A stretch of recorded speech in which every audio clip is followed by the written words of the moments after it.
memujimu, ku mau menyembahmu, ku selalu sembahmu, kau yang layak terima semua pujian, kemuliaan hanya bagi Tuhan. Ku mau memujimu, ku selalu pujimu, ku mau menyembahmu, ku selalu sembahmu, kau yang layak terima kemuliaan pujian, kemuliaan hanya bagi Tuhan.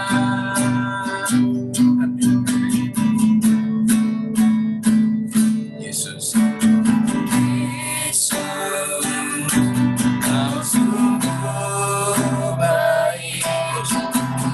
Yesus, namamu indah. Yesus, cinta kau selalu kutinggikan, kuagungkan selamanya.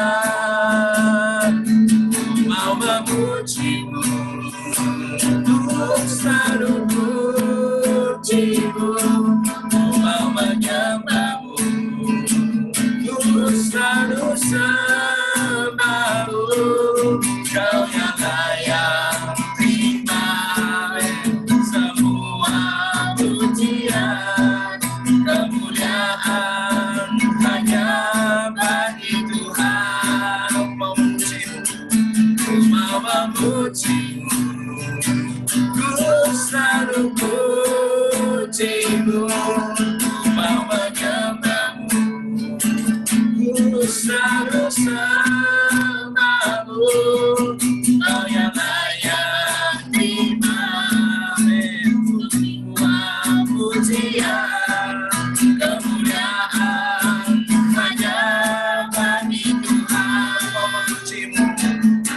Ku mau memujimu, ku selalu pujimu, ku mau menyembahmu, ku selalu sembahmu, kau yang layak terima semua pujian, kemuliaan hanya bagi Tuhan. Sekali lagi, ku mau memujimu, ku mau memujimu, ku selalu pujimu, ku mau menyembahmu, ku selalu sembahmu. Amin.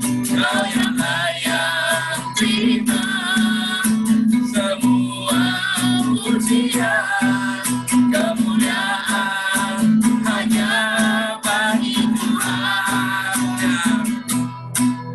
Kemuliaan hanya bagi Tuhan.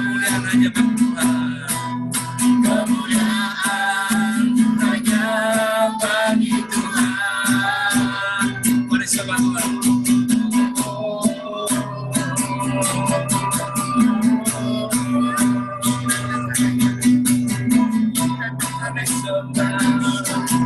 Haleluya, mulianya bagi nama Yesus. Haleluya.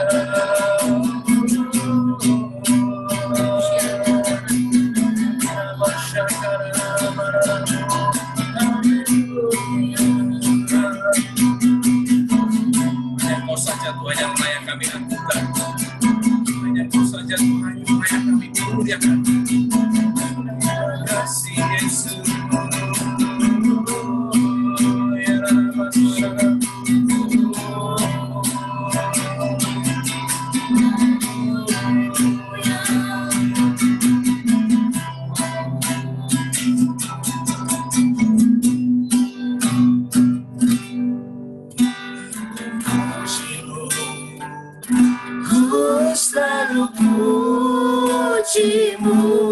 Ku mau menyembahmu, ku selalu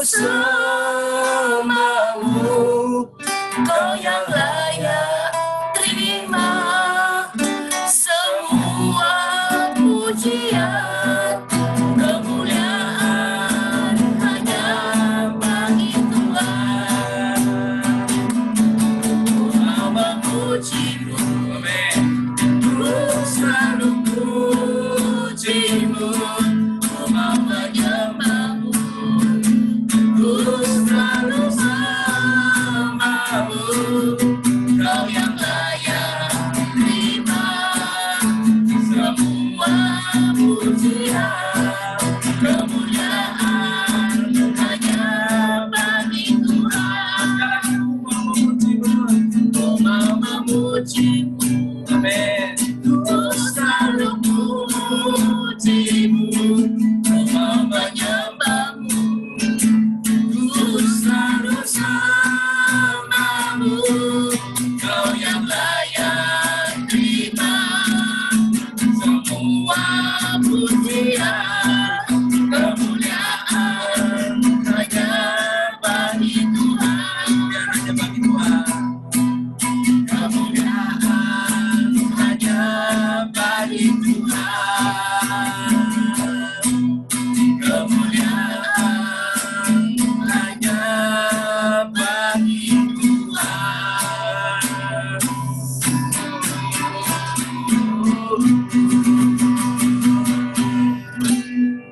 Benar Tuhan, kemuliaan hanya bagi Engkau. Amen. Kami percaya setiap pujian kami, penyembahan kami, Engkau layak menerima setiap pujian. Karena Engkau tidak pernah berubah Tuhan. Dari awal hingga akhirnya Engkau selalu baik buat kami. Kami percaya saat ini waktunya kami mendengarkan setiap kebenaran firman-Mu. Kami percaya kebenaran firman-Mu akan membawa kami Tuhan berjalan sesuai dengan rencana-Mu, berjalan sesuai dengan kehendak-Mu. Amen. Tuhan, saat ini bahwa kami mengerti isi hati-Mu. Saat ini kami mau duduk mendengarkan firman-Mu. Bahkan saat ini kami mau melakukan bagian terbaik seperti Maria duduk di bawah kaki-Mu.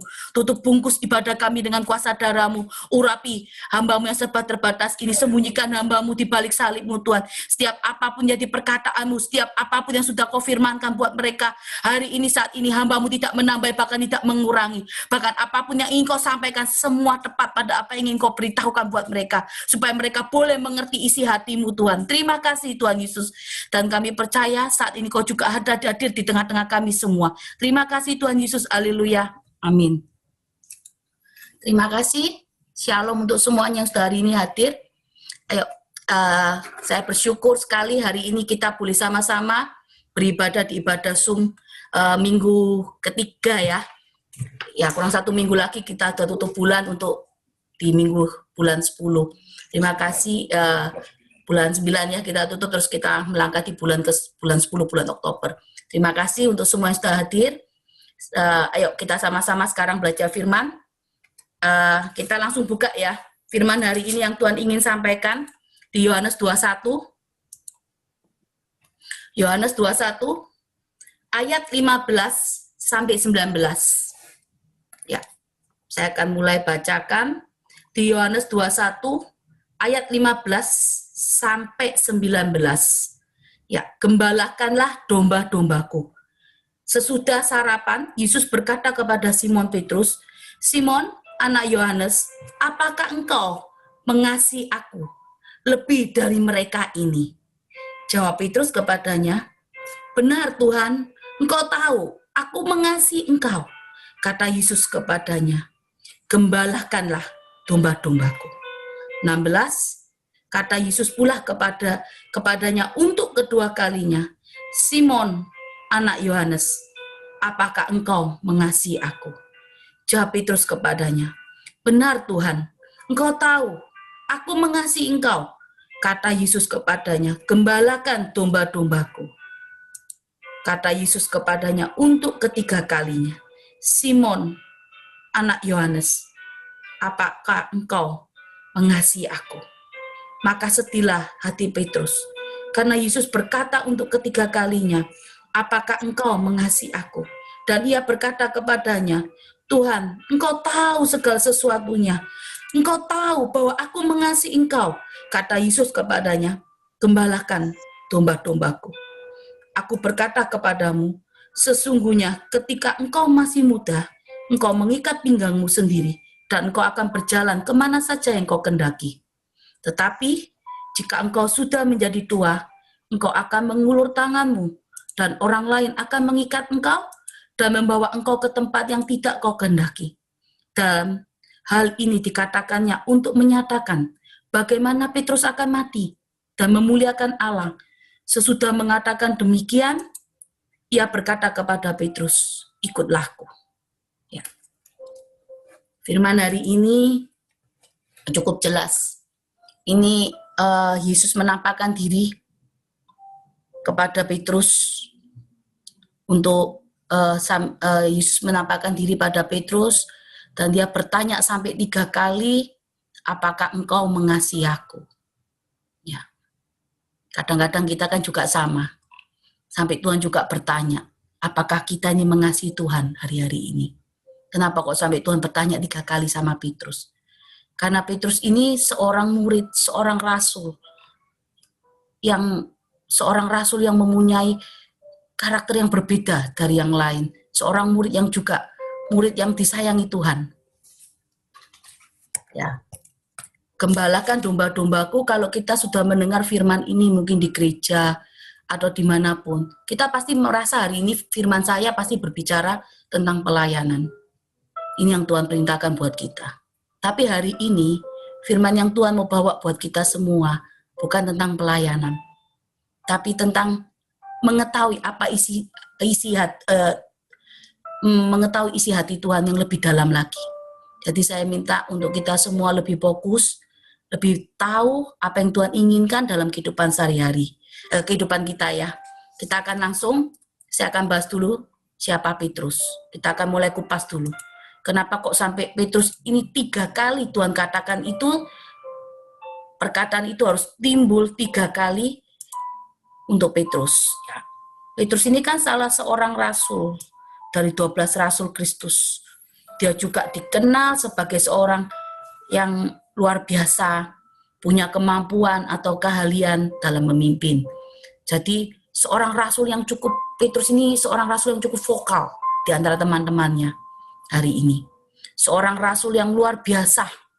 Kenapa kok saya katakan seorang rasul yang luar biasa? Seorang yang beda dari teman-temannya.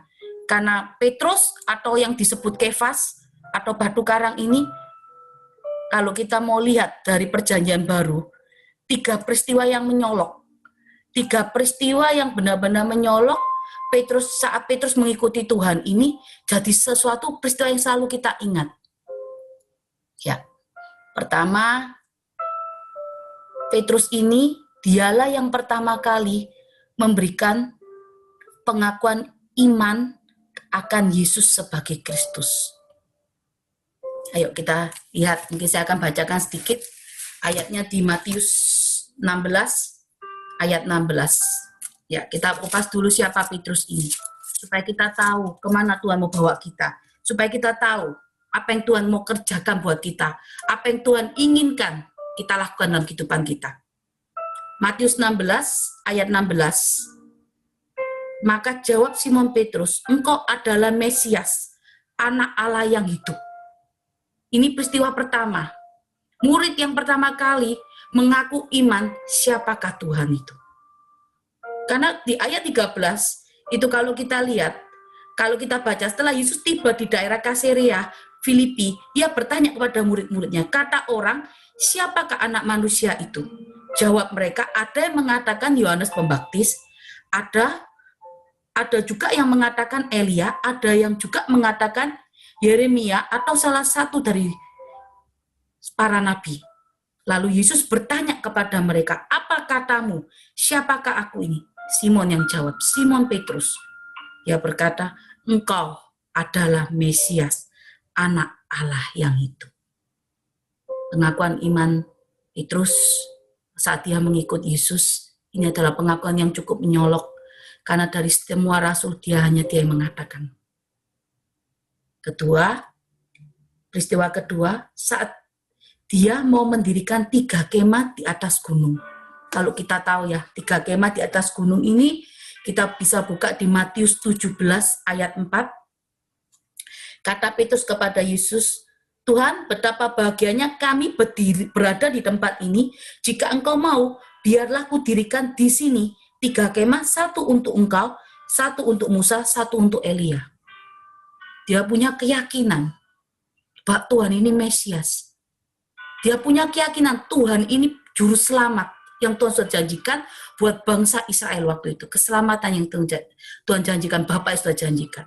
Sehingga dia mau mendirikan 3 kemah, 1 untuk engkau, 1 untuk Musa, 1 untuk Elia. Karena dia punya iman percaya itu. Itu peristiwa yang cukup menyolok. Peristiwa yang cukup kita mengingat. Karena saat Yesus dimuliakan di atas gunung, Petrus juga ada di tempat itu juga. Terus peristiwa ketiga, yang juga kita pasti mengingatnya, saat Petrus juga menyangkal Tuhan sebanyak 3 kali.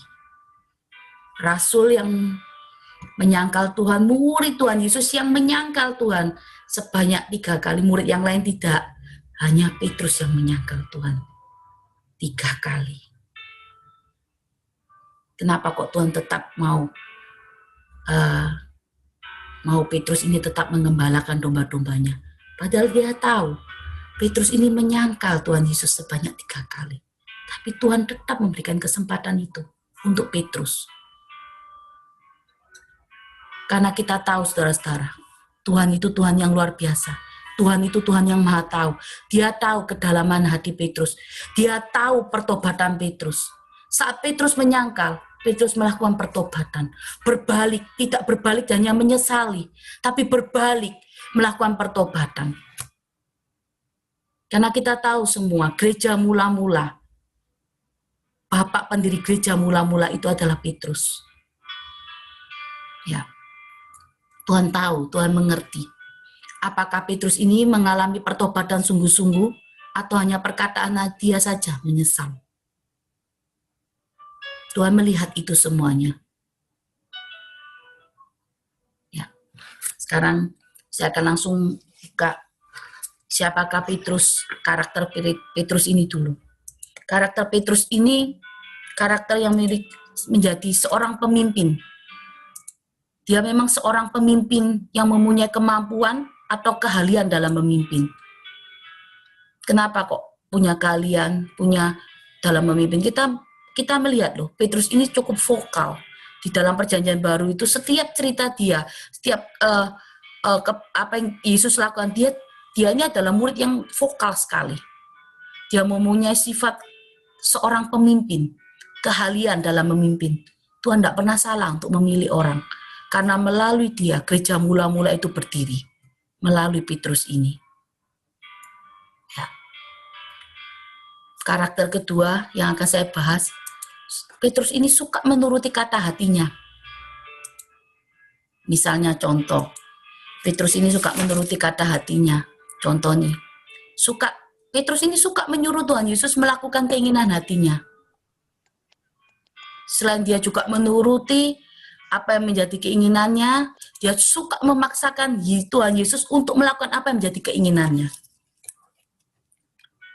Kita buka ini ya, di Matius 16, ayat 21 sampai 23. Ini saya akan berikan contoh, saya juga berikan firman-Nya. Hari ini juga, 16, 21 sampai 23. Maka Yesus berpaling dan berkata, 21, mulai 21 ya, penderitaan dan syarat-syarat mengikut dia. Sejak waktu itu Yesus mulai menyatakan kepada murid-muridnya bahwa ia harus pergi ke Yerusalem, menanggung banyak penderitaan dari pihak tua-tua, imam-imam kepala, dan ahli-ahli Taurat, lalu dibunuh dan dibangkitkan pada hari ketiga. Tetapi Petrus menarik Yesus. Ini, perhatikan dua-dua. Tetapi Petrus menarik Yesus ke samping dan menegur dia. Katanya, Tuhan, kiranya Allah menjauhkan hal itu. Hal itu sekali-sekali tak akan menimpa engkau. Sekali-sekali tak akan menimpa engkau. Maka Yesus berpaling dan berkata kepada Petrus, "Enyalah iblis, engkau suatu batu sandungan bagiku. Sebab engkau bukan memikirkan apa yang dipikirkan Allah, melainkan apa yang dipikirkan manusia." Nah, Petrus ini suka menuruti kata hatinya. Bahkan dia memaksakan keinginannya, bahkan dia menyuruh Tuhan Yesus nggak boleh melakukan kehendak Bapa. Ya, bukankah kita hari-hari ini juga dengan karakter Petrus yang suka menuruti hati sendiri? Bukankah karakter ini ada juga dalam kehidupan kita? Kita sering loh berdoa memaksakan kehendak kita kepada Bapa, supaya Bapa menjadikan apa yang menjadi keinginan kita, keinginan hati kita. Kalau Bapak tidak nuruti apa yang menjadi keinginan kita, kita nggak mau. Kita maunya Bapak menuruti apa yang menjadi keinginan kita. Kita sering mengeluh keadaan kita. Kenapa Tuhan ini semua harus terjadi? Kalau seandainya waktu itu Tuhan selamatkan saya, pakai caranya kita, berjalan dengan pengertian kita, saya pasti nggak akan mengalami seperti ini. Kita sering sekali, hari-hari ini, bahkan dari dulu sampai sekarang, kita sering sekali memaksakan kehendak kita, memaksakan keinginan hati kita harus supaya Bapak ini menuruti kita.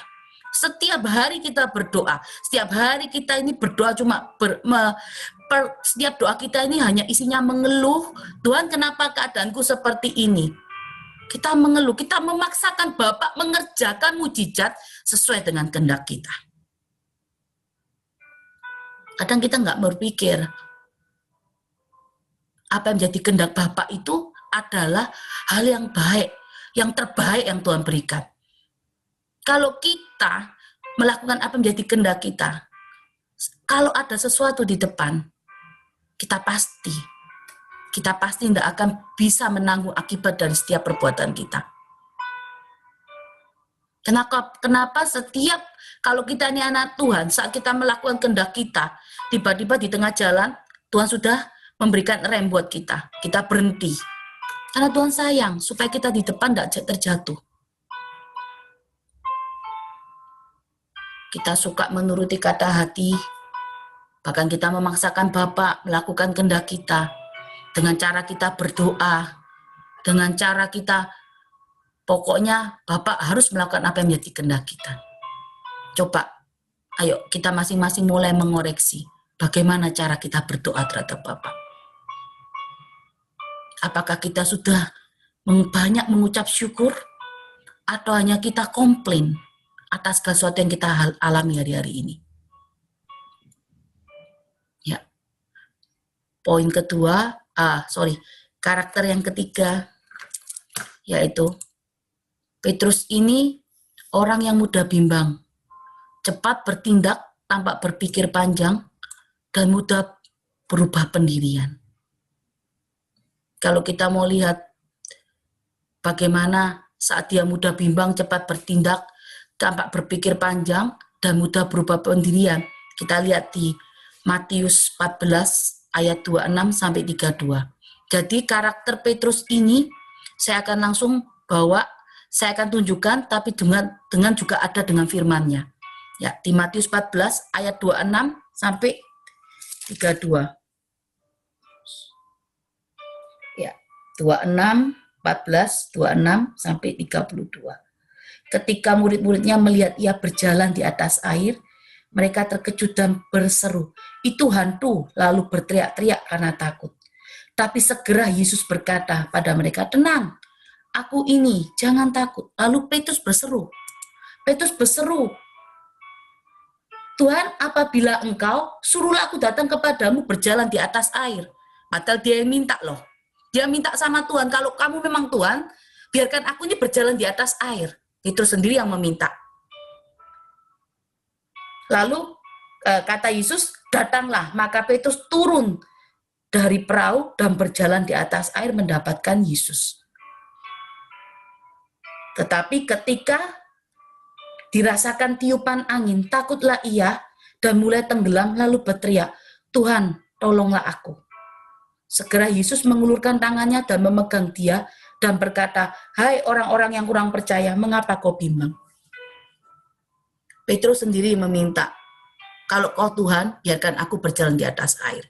Saat Tuhan suruh dia berjalan di atas air, dia melakukan. Tetapi hanya ada tiupan angin, dia langsung bimbang. Kadang Petrus ini berkata, tapi tidak berpikir panjang apa yang menjadi perkataannya ini. Dia tidak berpikir akibatnya. Sama seperti kita hari ini. Saat kita didera dengan setiap permasalahan, kita mudah bimbang. Kita juga dalam melakukan segala sesuatu itu, apa yang kita lakukan ini, kita merasa, oh itu kehendak Tuhan, itu yang Tuhan mau dalam kehidupan kita. Padahal bukan.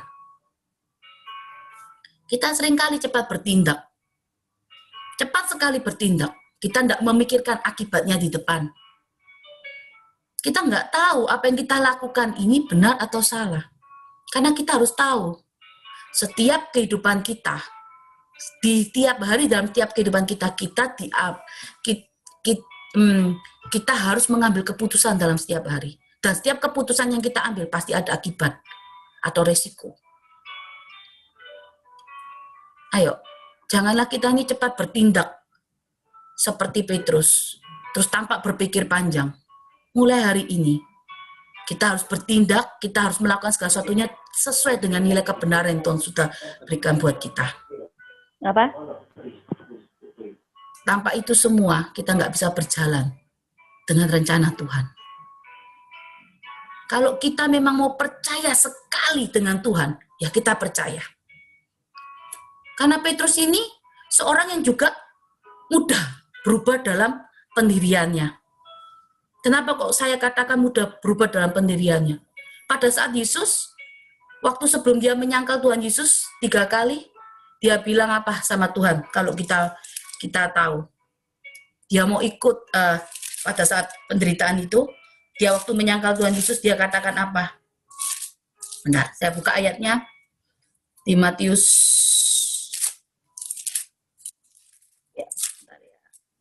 Nah, Petrus menyangkal Tuhan. Sebelum Yesus ditangkap, Petrus katakan, Tuhan, Petrus menyangkal. Petrus akan menyangkal Yesus. Di Matius 26 ayat 31. Maka berkata Yesus kepada mereka, malam ini kamu semua akan tergoncang imanmu karena aku. Sebab ada tertulis, aku akan membunuh gembala dan kawanan domba itu dan akan tercerai-berai. Akan tetapi sesudah aku bangkit, aku akan mendahului kamu ke Galilea. Petrus menjawab, biarpun mereka semua tergoncang imannya, karena engkau, aku sekali-sekali tidak. Ya, dia katakan itu sama Tuhan. Aku sekali-kali tidak akan pernah tergoncang iman. Apapun yang nanti dihadapi di depan. Tapi pada saat dia menghadapi bersama Tuhan Yesus, saat Tuhan Yesus dibawa dan dia harus melihat keadaan itu, dia punya rasa ketakutan, sehingga dia melakukan menyangkal Tuhan sebanyak 3 kali. Sama seperti hari ini. Kita mudah berubah dalam pendirian kita saat kita melihat proses masalah kita. Saat kita berjalan dengan segala sesuatu yang tidak baik di depan kita. Kita sering berubah pendirian. Pertama kita bilang apa? Aku percaya Tuhan. Aku percaya saat aku minta roti, kau tidak akan pernah berikan aku batu. Aku minta apa? Kau pasti berikan sesuai apa menjadi kebutuhanku. Tapi hari ini, saat kita melihat keadaan kita, saat kita melihat segala sesuatu yang tidak baik, kita punya kekhawatiran, kita takut. Padahal kita harus percaya kalau Tuhan pegang kendali atas kehidupan kita. Kalau kita berjalan di relnya Tuhan, kita harus percaya bahwa Tuhan tidak pernah melepaskan tangan kita sedikit pun. Apapun di depan yang harus kita lalui. Karena rancangan-rancangan Tuhan adalah rancangan damai sejahtera, bukan rancangan kecelakaan. Ayo, hari ini kita harus lebih lagi fokus dengan apa yang Tuhan mau dalam kehidupan kita. Kita nggak tahu apa yang terjadi di depan. Saya percaya tahun ini adalah tahun penggenapan janji buat kita semua di tempat ini yang berjalan masuk rencananya Tuhan. Tapi kalau hari ini kita tidak berjalan masuk atas rencananya Tuhan, bagaimana kita bisa melihat penggenapan janji itu ada dalam kehidupan kita?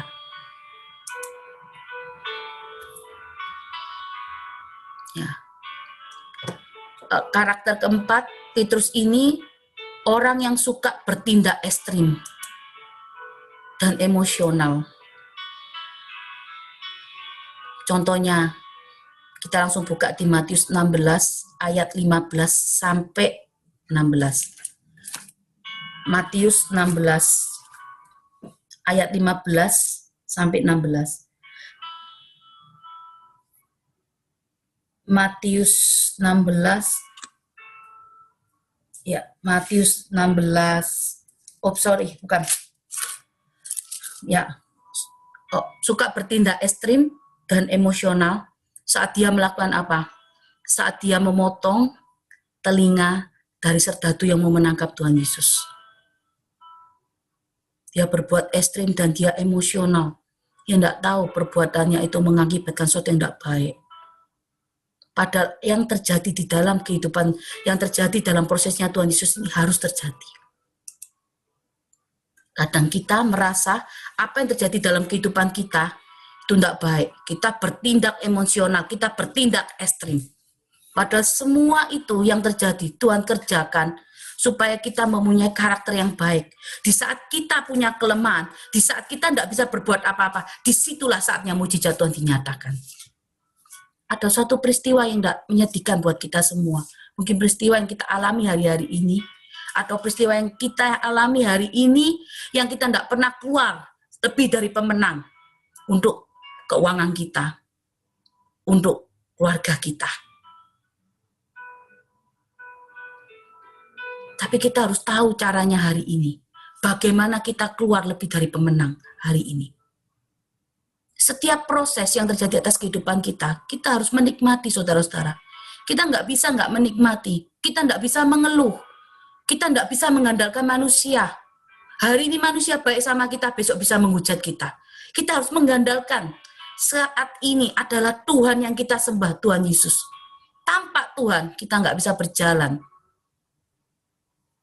Tuhan tidak butuh kita, tapi kita butuh Tuhan dalam setiap langkah perjalanan kehidupan kita.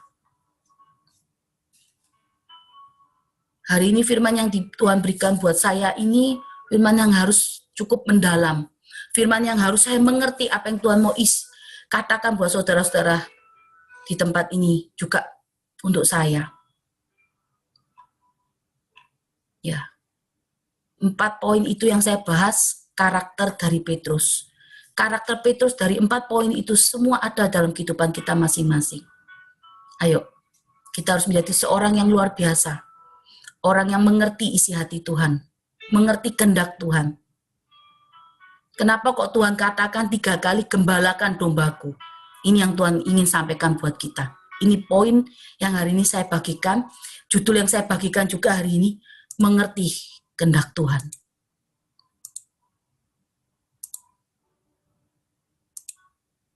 Ya, mengerti kehendak Tuhan di dalam hidup kita berarti melakukan apa yang menjadi kemauan Tuhan dalam kehidupan kita. Melakukan semuanya itu untuk Tuhan. Kenapa kok Tuhan Yesus katakan sama Petrus sampai 3 kali? Supaya Petrus ini berubah dari karakter yang tadi saya sebutkan. Supaya Petrus itu menjadi orang yang tidak asal berkata-kata tapi tidak bertanggung jawab. Tidak asal berkata-kata tanpa berpikir panjang. Karena Tuhan melihat nanti ke depan Petrus akan menjadi seorang panutan, seorang bapak besar yang di atas di dalam kehidupan Petrus akan berdiri gereja melalui Rasul Petrus ini. Gereja mula-mula. Kenapa sampai Tuhan katakan 3 kali? Supaya setiap perkataan Petrus, apapun yang Petrus keluarkan itu, semua perkataan yang bisa dipertanggungjawabkan. Semua perkataan yang keluar dari hati. Bukan hanya emosi sesaat. Kadang saat kita mengatakan sesuatu yang tidak baik, kita mengeluapkan setiap kata-kata itu hanya emosi. Semua yang kita luapkan itu kita tanpa berpikir apa akibat, apa efek, bagaimana komitmen kita, bagaimana kita ini bisa setia dengan setiap perkataan kita. Kalau kita mengerti kehendak Tuhan dalam kehidupan kita, apa yang kita katakan itu semua harus untuk Tuhan. Melakukan apa yang menjadi kemauan Tuhan. Saat kita melakukan kehendak Tuhan, saat kita berjalan di relnya Tuhan, melakukan kehendak Tuhan, penggenapan janji atas kehidupan kita hanya tinggal tunggu waktu. Seringkali kita ini lari dari kehendak Tuhan. Karena apa? Ya karena itu tadi. Karena kita mau menuruti keinginan hati kita. Keinginan nafsu kita, daging kita. Apa yang kita pandang benar, apa yang kita lihat benar, itu yang kita lakukan. Padahal benar di mata kita, pasti belum tentu juga benar di hadapan Tuhan. Hari-hari ini kita sama, saudara-saudara. Kita melakukan, misalnya ini, kita melakukan hal yang baik, kita menolong orang, kita baik sama orang, kita tidak menyakiti, kita tidak merugikan orang itu. Tetapi, kita melakukan semua kebaikan dalam kehidupan kita. Tetapi kita tidak melakukan kebenaran. Itu sama dengan bohong. Kebaikan dan kebenaran harus berjalan seimbang. Tanpa kebenaran, kita nggak bisa masuk dalam rencananya Tuhan. Tanpa kebenaran, kita nggak akan mengerti kehendak Tuhan dalam kehidupan kita. Apa itu kebenaran? Kebenaran itu adalah firman Tuhan. Bagi saya untuk menjelaskan firman ini, bagi saya adalah pengertian yang baru. Saya tadi membaca setiap firman sampai saya ulang-ulang berkali-kali. Karena saya harus mengerti, mau dibawa kemana Tuhan mau bicara untuk firman ini. Akhirnya Tuhan berikan saya satu kata, mengerti kehendak Tuhan dalam kehidupan kita. Ayo, hari ini kita harus mengerti apa yang menjadi kehendak Tuhan dalam kehidupan kita. Tanpa kita mengerti kehendak Tuhan dalam kehidupan kita, kita tidak akan bisa melihat pengenapan janji Tuhan dalam kehidupan kita. Kita nggak akan bisa jadi lebih dari pemenang hari ini. Tapi kalau kita mengerti kehendak Tuhan dalam kehidupan kita, kita akan lebih dari pemenang, lebih dari apapun hari ini. Poin pertama, bagaimana kita mengerti kehendak Tuhan? Poin pertama, menjadi murid yang mau mendengar dan taat. Apakah kita ini sudah menjadi muridnya Tuhan yang cuma mendengar dan taat? Mendengar ini melakukan tanpa bertanya sama Tuhan kenapa. Begitu juga dengan ketaatan. Melakukan apa yang Tuhan mau dalam kehidupan kita. Kadang kita cuma mendengar, tapi tidak melakukan. Mendengar tapi tidak taat. Kita cuek. Cuma hanya mendengar, tapi bukan pelaku firman. Tapi hari ini Tuhan tuntut buat kita menjadi murid yang mengerti kehendak Tuhan itu, murid yang mau mendengar. Murid yang mau melakukan juga taat. Kalau mendengar, pasti ada ketaatan. Pasti dia juga akan jadi pelaku.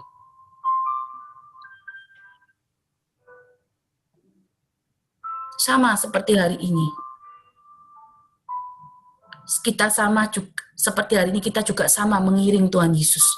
Mengiring Tuhan Yesus sampai akhir hidup kita. Tetap mau setia dengan Tuhan sampai akhir hidup kita. Apapun keadaan kita, baik tidak baik, kita harus tetap taat. Poin kedua, bagaimana kita mengerti kehendak Tuhan? Masuk atas rencana Tuhan. Masuk atas rencana Tuhan. Bagaimana masuk atas rencana Tuhan? Bagaimana kita harus mengalami Tuhan, menjadi pelaku firman. Mungkin saya sudah ada sebagian yang membagikan untuk membaca firman setiap hari. Jadi hari ini, kalau kita seorang Kristen yang sejati, kita harus bisa mendengarkan suara gembala kita. Tanpa kita mendengarkan suara gembala kita nggak pernah tahu kemana langkah kaki kita ini berjalan. Kita nggak akan pernah tahu kehendak Tuhan atas kehidupan kita.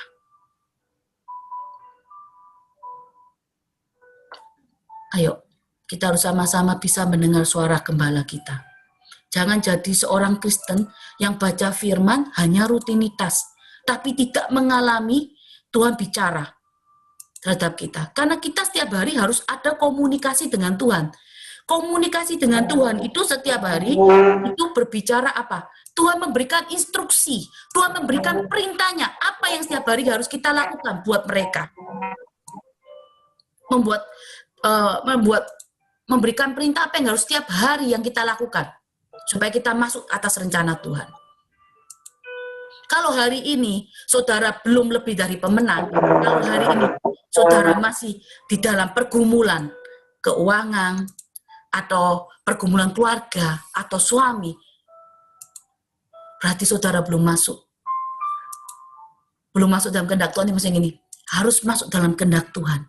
Karena saat kita masuk dalam kehendak Tuhan, kita akan melihat permasalahan kita hari ini, akan melihat mujizat. Besok kita juga akan melihat mujizat. Dari ke hari, permasalahan yang kita hadapi ini, pasti akan selesai. Ayo. Masuk atas rencana Tuhan. Alami Tuhan sendiri. Alami Tuhan sendiri dalam kehidupan kita. Supaya kita mengerti apa yang Tuhan mau dalam kehidupan kita. Setiap hari kehidupan kita harus ada perintah, harus ada instruksi dari Tuhan. Tanpa instruksi kita nggak bisa berjalan.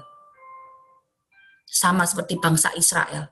Saat Tuhan awannya nggak di depan, mereka hanya diam. Saat awan ada di atas kemah, mereka hanya diam. Berkemah di tempat itu terus. Sampai kalau awan itu jalan, baru mereka berjalan. Ya, hidup masuk atas rencana Tuhan berarti hidup setiap hari dengan instruksi Tuhan, dengan perintah Tuhan. Alami Tuhan setiap hari dalam kehidupan kita. Poin ketiga, melakukan apapun tujuannya untuk memuliakan Tuhan. Melakukan apapun mempunyai tujuan untuk memuliakan Tuhan. Apakah hari ini kita sudah melakukan semuanya untuk Tuhan, atau hanya untuk supaya dipandang orang bahwa kita ini siapa? Lakukan semuanya itu untuk Tuhan. Kalau hari ini kita menolong si A, si B, si C, itu bukan karena kuat gagah kita, tapi karena kita lakukan itu untuk Tuhan. Karena itu perintah dari Tuhan. Jadilah garam dunia, jadilah terang dunia. Lakukan semuanya itu untuk Tuhan, untuk menyenangkan Tuhan. Karena kita tidak pernah tahu, saudara, apa yang di depan yang terjadi atas kehidupan kita. Tapi saat kita melakukan kehendak Tuhan, saat kita berjalan atas rencana bersama Tuhan dalam rencananya, kita akan melihat penggenapan janji. Kita akan lebih dari pemenang. Ayo, jangan turuti keinginan hati, jangan turuti keinginan daging kita. Jangan paksakan Tuhan dengan kemauan kita. Hari ini kita sering berdoa memaksakan Tuhan dengan apa yang menjadi kemauan kita. Ini pasti sudah terjadi dalam kehidupan kita sehari-hari. Jadi kelihatannya kita berdoa, tapi padahal tidak. Kita sedang memaksakan Tuhan. Kita sedang memaksakan kehendak Tuhan supaya menjadikan apa yang kita mau, supaya Tuhan menjadikan.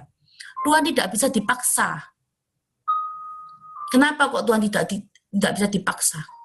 Karena Tuhan itu Tuhan yang melihat di depan. Tuhan yang sudah mengerti keadaan kita di depan, mungkin 10 tahun, 20 tahun lagi, bahkan setahun, 2 tahun lagi. Karena kita tidak tahu apa yang terjadi di depan kalau kita berkehendak rencana kita. Tapi kalau Tuhan tidak izinkan itu semua terjadi, berarti ada sesuatu yang tidak baik terjadi di depan. Kita harus bersyukur Tuhan tidak izinkan itu.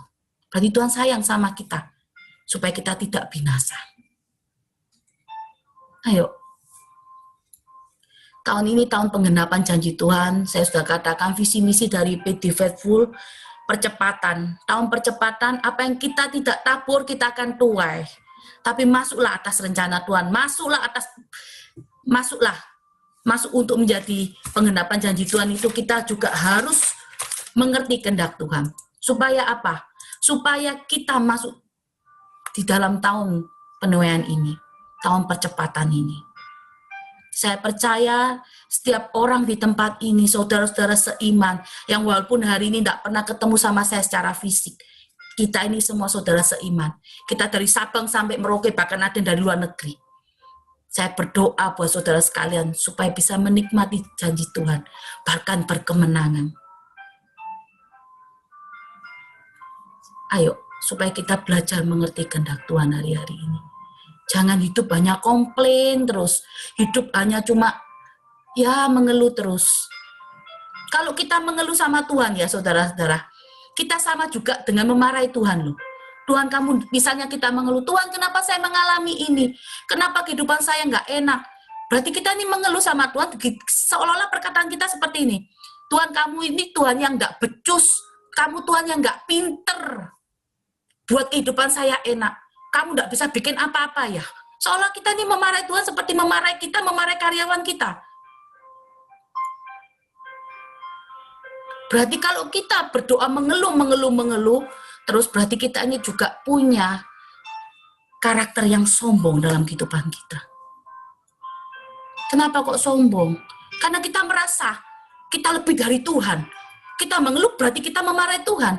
Karena kita merasa rancanganku Tuhan, rencanaku ini paling bagus Tuhan. Rencanamu tuh udah ada apa-apanya. Ayo cepat lakukan sesuai dengan perintahku. Kita ini siapa, saudara? Kita ini yang diciptakan, kita bukan yang menciptakan. Sama dengan kita sombong. Kita memarahi Tuhan supaya menjadikan rencana kita. Kalau kita bersyukur, berarti kita ini menerima segala sesuatunya dengan ucapan syukur. Berarti kita tahu. Kita tahu apa yang Tuhan kerjakan buat kita ini. Berarti rancangan yang terbaik. Bedakan kita saat berdoa, mengeluh itu sama dengan memarahi Tuhan loh.